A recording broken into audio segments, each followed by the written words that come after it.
Welcome back to Project Management Insights. Today, we're climbing the planning and scheduling stairway, focusing on the crucial step of estimation. We'll explore what an estimate is, why it's important, and how its accuracy evolves throughout a project. We're now on the fourth step of the planning and scheduling stairway. We've already established the products or outputs of the project, which led us on to identify the activities required to produce them. We called these first two steps identifying the scope of the project. When we moved on to step 3, we considered the relationships between the activities and put them into an order, which we called the network.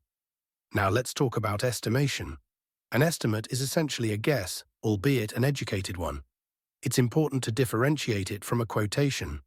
An estimate should have a range. For example, a task might take between 5 to 8 days to complete. In contrast, if we asked for a quotation, we would expect a supplier to say something like, "I'll do that in 7 days for you." The accuracy of estimates should improve over time. At the start of the project, when we don't fully understand all the implications, there will be a wide range of inaccuracy.